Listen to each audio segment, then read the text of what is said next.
DV live radio, आपकी आवाज। खबरें आज की। नमस्कार, मैं हूं समीर आत्मज मिश्र। पहलगाम आतंकी हमले को लेकर विपक्ष की सरकार से मांग, बुलाया जाए संसद का विशेष सत्र। संवेदनशील समय है, सब पार्टियां पहचानती हैं, जिम्मेदारी से चर्चा होगी और मकसद ये ही है कि हम दुनिया को एक सामूहिक संकल्प दिखाएं कि हम एक हैं। कल होगी कैबिनेट की बैठक। कनाडा के आम चुनाव में मार्क कार्नी की लिबरल पार्टी की जीत। America wants our land, our resources, our water. President Trump. होंगी खेल की खबरें और विशेष रिपोर्ट भी, लेकिन पहले हेडलाइंस।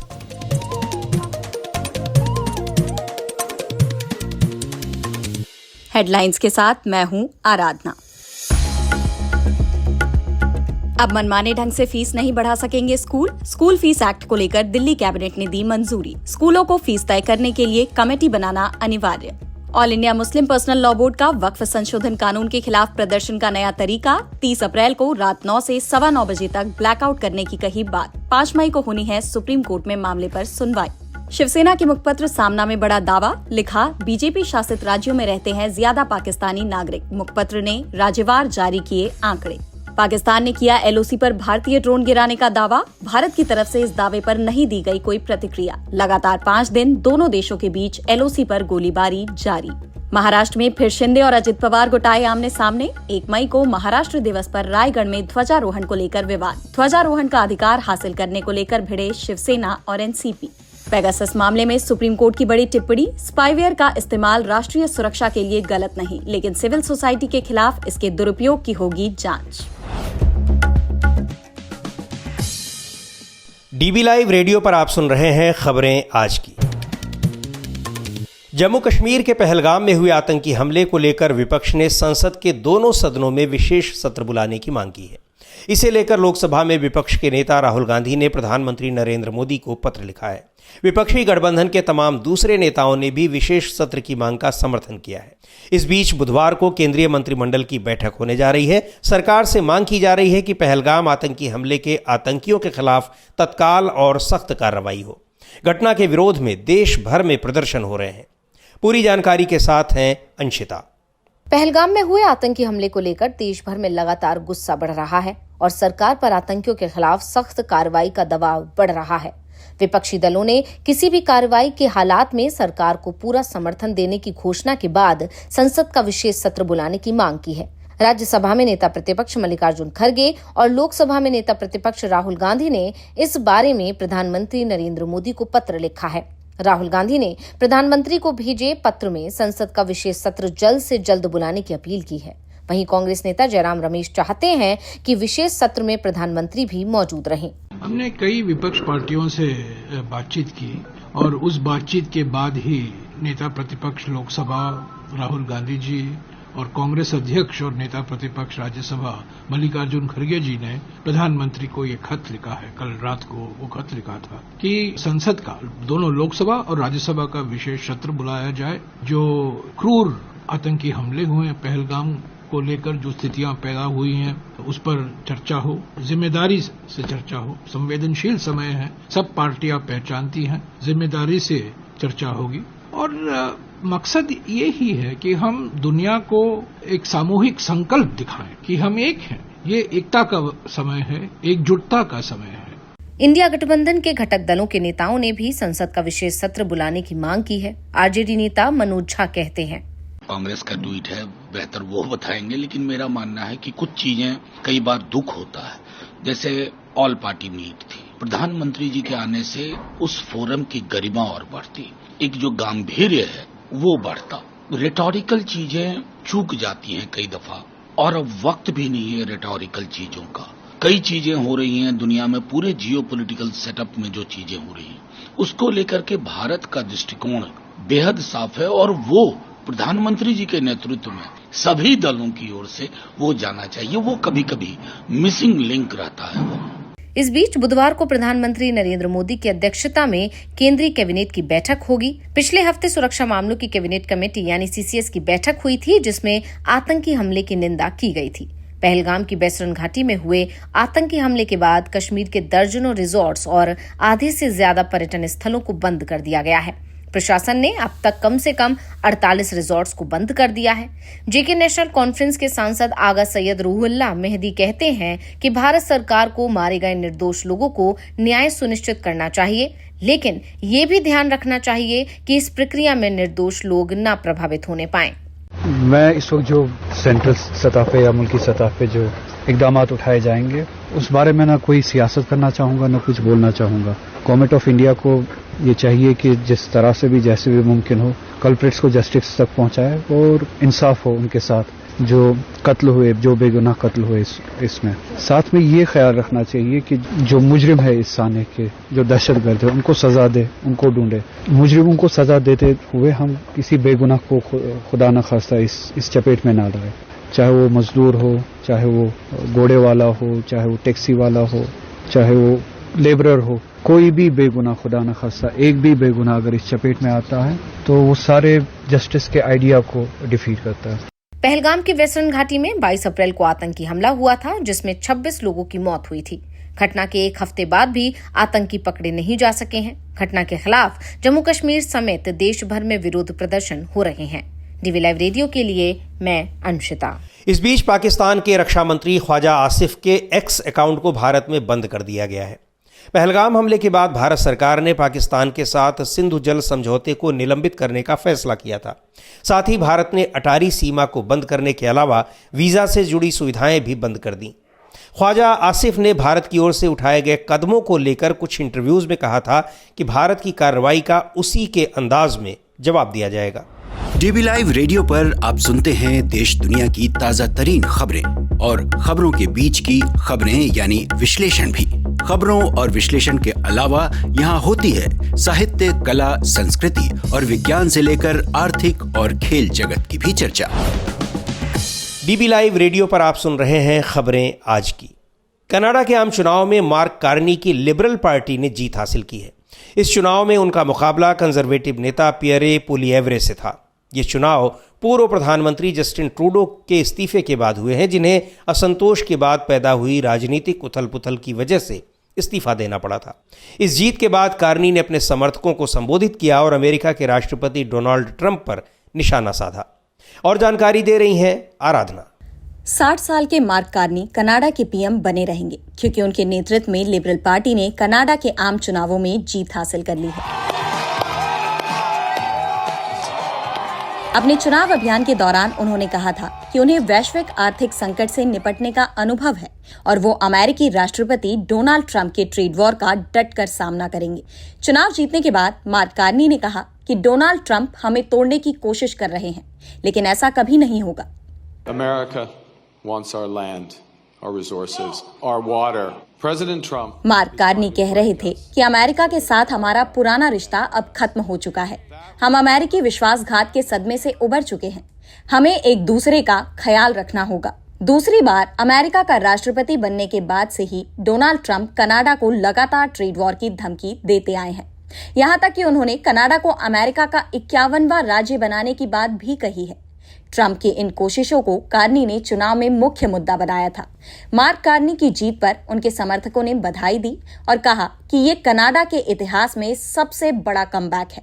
जब कनाडा को जरूरत थी तब कार्नी आगे आए, ये बहुत अहम बात है। When he started talking about our Prime Minister being the governor, that did not sit well with us. It was a defining moment because Trump basically inspired the nationalism of Canadians.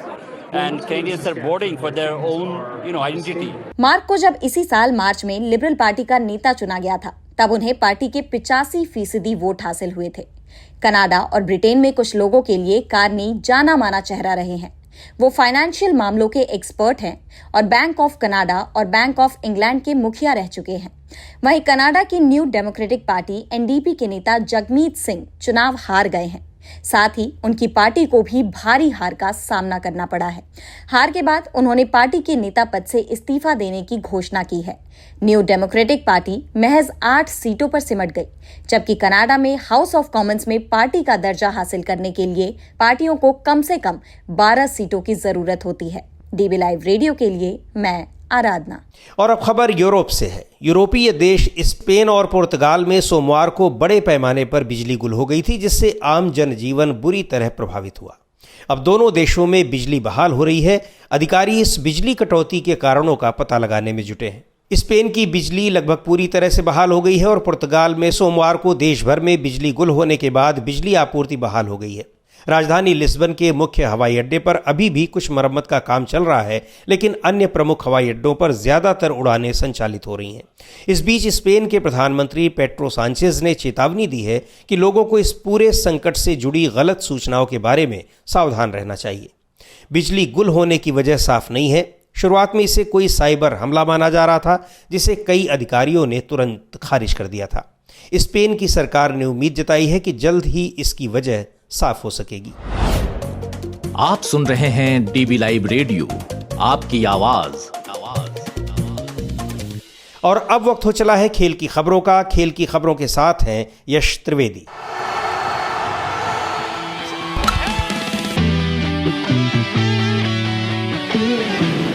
चौदह साल की उम्र में cricket के मैदान पर तहलका मचाना कोई आसान बात नहीं, लेकिन वैभव सूर्यवंशी ने ये कर दिखाया।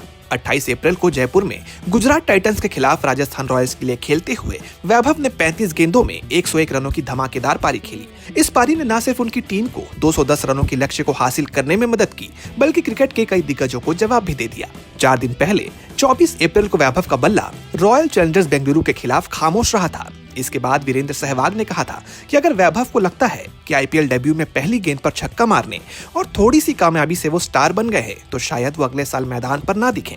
सहवाग का मानना था कि कई युवा खिलाड़ी शुरुआती सफलता के बाद संतुष्ट हो जाते हैं और फिर गायब हो जाते हैं, लेकिन वैभव ने सहवाग की इस बात को चुनौती की तरह लिया और अपने बल्ले से जवाब दिया। गुजरात टाइटंस के खिलाफ वैभव की पारी ने सबको हैरान कर दिया। 35 गेंदों में शतक, वो भी इतनी कम उम्र में, क्रिकेट इतिहास में शायद ही कभी देखा गया हो।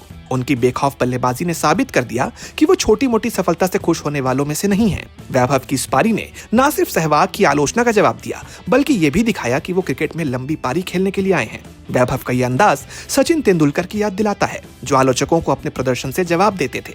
इस शतक ने साफ कर दिया है कि वैभव की निगाहें ऊंची हैं और वो क्रिकेट के मैदान पर एक बड़ा नाम बनना चाहते हैं।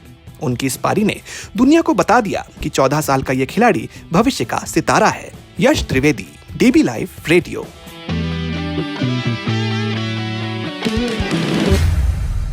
खेल की खबरें सुना रहे थे यश त्रिवेदी। और अब आज की खास रिपोर्ट। नृत्य एक ऐसी विधा है जो शारीरिक और मानसिक स्वास्थ्य को बेहतर करने के साथ साथ हमारी संवेदनाओं की अभिव्यक्ति का भी एक सशक्त माध्यम है। अंतर्राष्ट्रीय नृत्य दिवस पर इसके तमाम पहलुओं पर बात कर रहे हैं हमारे साथी अतुल सिन्हा।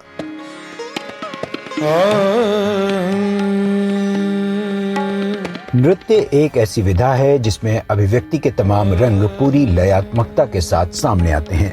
यह महज एक कला नहीं, हमारे शारीरिक और मानसिक स्वास्थ्य के लिए फायदेमंद भी है और हमें तनाव मुक्त भी करता है। अपनी भावनाओं को एक खास किस्म के मूवमेंट के साथ पेश करने और संगीत की लहरियों से जोड़कर उसके जरिए कोई कहानी या भाव व्यक्त करने का एक बेहतरीन जरिया है नृत्य। अंतर्राष्ट्रीय नृत्य दिवस यानी इंटरनेशनल डांस डे के मौके पर देश के तमाम हिस्सों में अलग अलग शैलियों के नृत्य कार्यक्रम हो रहे हैं। हालांकि नृत्य की परंपरा आदिम काल से चली आ रही है और मानव सभ्यता के विकास के साथ ही संगीत और नृत्य अपने अपने तरीके से आकार लेने लगे थे, लेकिन इसकी तमाम शैलियों का विकास और विस्तार क्षेत्र और सांस्कृतिक परंपराओं के साथ हुआ। और अगर बात करें अंतर्राष्ट्रीय नृत्य दिवस की, तो इसकी शुरुआत हुई 29 अप्रैल 1982 से, जब यूनेस्को के अंतर्राष्ट्रीय थिएटर इंस्टीट्यूट की डांस कमेटी ने डांस डे के प्रस्ताव पर मुहर लगाई और उसी दिन से इसकी शुरुआत हो गई। जीन जॉर्ज नावेरो फ्रांस के एक जाने माने सुधारवादी संस्कृति कर्मी थे और उन्हें आधुनिक बैले का जनक माना जाता था। उनके जन्मदिन को ही अंतर्राष्ट्रीय डांस डे के तौर पर मनाया जाता है। इन्हें डांस का जादूगर भी कहा जाता था। नोवेरो ने लेटर्स ऑन द डांस नाम की किताब भी लिखी है, जिसमें नृत्य की बारीकियों के बारे में पढ़ा जा सकता है। अगर भारतीय शास्त्रीय नृत्य की बात करें तो अपने देश की नृत्य शैलियों में हर तरह के भावों को प्रस्तुत करने और शरीर के मूवमेंट, पैरों की थिरकन और हाथों को नचाने की शैलियों के साथ साथ आंखों और चेहरे के भाव से अपनी बात कह देने की अद्भुत ताकत है। चाहे कथक हो या कथकली, भरतनाट्यम हो या ओडिसी, मोहिनीअट्टम हो या कुचिपुड़ी या फिर तमाम लोक नृत्य शैलियाँ, हमारे देश की नृत्य परंपरा बेहद समृद्ध है। दुनिया के तमाम देशों में हमारे नृत्य बेहद पसंद किए जाते हैं और अलग अलग देशों से शास्त्रीय नृत्य सीखने वाले लोग यहाँ आते हैं। मिस्र से आई रेवाना चंडीगढ़ में कथक सीख रही हैं। वहीं कजाकिस्तान की लुनारा और ताजिकिस्तान की गंजीना, जिम्बाब्वे की ग्लैंडलो और बांग्लादेश की नाहियान भी गुरु योगेश शर्मा से नृत्य सीख रही हैं। नृत्य दिवस के मौके पर ये कहती हैं कि नृत्य ने उनके जीवन को, उनके चिंतन और नजरिए को बदल दिया है और इन्हें इससे मानसिक शांति के साथ साथ बेहद सुकून का अनुभव होता है। मशहूर कथक डांसर पद्मश्री शोभना नारायण कहती हैं कि कथक ही उनका जीवन है, यही उनकी पूजा है। बेशक आज नई पीढ़ी के सामने नृत्य के कई रंग और कई शैलियां आ गई हों, लेकिन शास्त्रीय नृत्य ही उनकी मूल आत्मा है। आज के तनाव भरे माहौल में नृत्य करना या अपने शरीर को उन्मुक्तता के साथ मूवमेंट करने की आजादी देना और किसी संगीत की भावना के साथ उसमें समाहित हो जाना ही आज की जरूरत भी है। तो आइए इसका आनंद लें। बचपन से ही मेरे माँ बाप कहते थे कि मैं बहुत ही बीमार रहती थी, लेकिन नृत्य ने मुझे स्वास्थ्य दिया, मुझे मानसिक बल दिया, मुझे आंतरिक बल दिया। और आगे मैं, क्योंकि वो मेरा जब जीवन बन गया तो मुझे ऑटोमेटिकली उसी में मुझे उससे शक्ति मिलती गई। आगे जा कर के ब्रेन स्ट्रोक हुआ और मेरे आधी विजन चली गई। तो आधी ही देखती हूँ, लेकिन उससे क्या फ़र्क पड़ता है। मैं ईश्वर की शुक्रगुजार हूँ कि कोई लिम्स पैरालाइज नहीं हुए, सिर्फ आंखें पैरालाइज हुई। तो हर एक दिन जो था नया दिन था। जो है, जो मेरे पैरों की प्रॉब्लम है वो हमेशा रही है और वो आज तक है। और उस रोज़ पेन जो होता है, जो हमको तकलीफ़ होती है, लेकिन वो हम ही जाने। लेकिन क्योंकि एक पैशन है, एक जुनून है, मेरी आत्मा है, मेरी सांस है नृत्य में, तो आगे बढ़ती जा रही हूँ, किसी को पता भी नहीं चलता है। हर एक वाक़या, हर एक एक्सपीरियंस जो है वो सिखाता है। और जब सीखने की चाह रहेगी तो वो ऑटोमेटिकली अपने आप वो अंदर एक शक्ति देती है और वो आगे बढ़ती है। तो वो कभी जो है उम्र जो है उसका तकाजा फिर फील नहीं होता है। उम्र को हमें अपने आप एक्सेप्ट करना है, ग्रेस के साथ एक्सेप्ट करना है, क्योंकि ये तो जीवन की एक प्रक्रिया है और वो उसको एक्सेप्ट करना है। लेकिन उस प्रक्रिया में ये हमें कोई भी किसी को मैं कहूँगी कि ना सोचे कि अब हम कुछ नहीं कर सकते, क्योंकि बहुत कुछ है करने के लिए।